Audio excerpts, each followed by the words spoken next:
महाराष्ट्र के उप मुख्यमंत्री देवेंद्र फडणवीस की पत्नी अमृता फडणवीस अक्सर अपने अलग अलग ट्वीट से चर्चा में रहा करती है।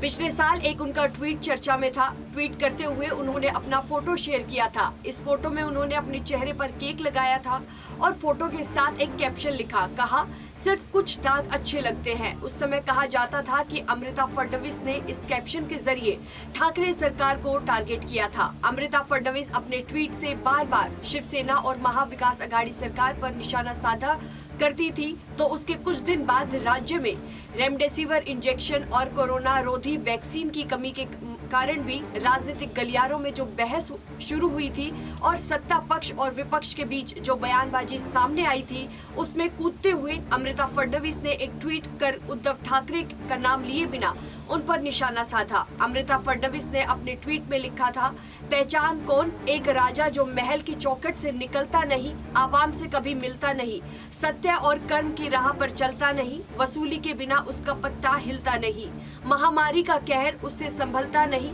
प्रगति का फूल उसकी छाया से खिलता नहीं, सच है धोखा कभी फलता नहीं, क्या आपका खून ऐसे राजा को देखकर खोलता नहीं। तो ऐसे कई बार अमृता की तरफ से उद्धव ठाकरे पर निशाना साधा गया है।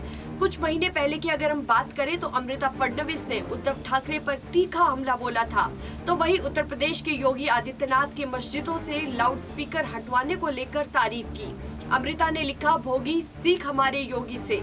हालांकि अमृता ने इस ट्वीट में उद्धव का नाम लिए बिना ही ये सब कुछ लिखा, लेकिन उनका इशारा महाराष्ट्र के पूर्व मुख्यमंत्री की तरफ ही था। अमृता फडणवीस लगातार उद्धव ठाकरे पर निशाना साध रही थी और साध भी रही है। इससे पहले उन्होंने हनुमान चालीसा मामले को लेकर ट्वीट किया था, कलयुग के इस राजा ने अब दिया एक फरमान है, जो उगलेगा च की गाली उसे इज्जत और मान है, जो जपेगा नाम प्रभु का उसकी हलक में जान है। महाराष्ट्र के पूर्व मुख्यमंत्री उद्धव ठाकरे ने मुंबई के बीकेसी मैदान पे एक विशाल जनसभा को लेकर बीजेपी और देवेंद्र फडणवीस पर जमकर निशाना साधा था। उन्होंने फडणवीस पर हमला बोलते हुए कहा था कि अगर फडणवीस अयोध्या गए होते और बाबरी मस्जिद पर सिर्फ पैर ही रखा होता तो वो गिर जाती। फडणवीस ने भी उद्धव ठाकरे को सभा में जोरदार हमला बोला था। उस समय उस जंग में उनकी पत्नी अमृता फडणवीस भी कूद पड़ी थी। उन्होंने भी एक ट्वीट के जरिए ठाकरे पर हमला बोला था और अमृता फडणवीस ने अपने ट्वीट में लिखा था, वजनदार ने हल्के को बस हल्के से ही वजन से कला हल्का कर दिया। इसके पहले भी वो इसी तरह से ठाकरे परिवार और सरकार पर निशाना साधती रही थी। तो ऐसा कई बार हुआ है, तब अमृता फडणवीस लगातार उद्धव ठाकरे पर निशाना साधती नजर आई है।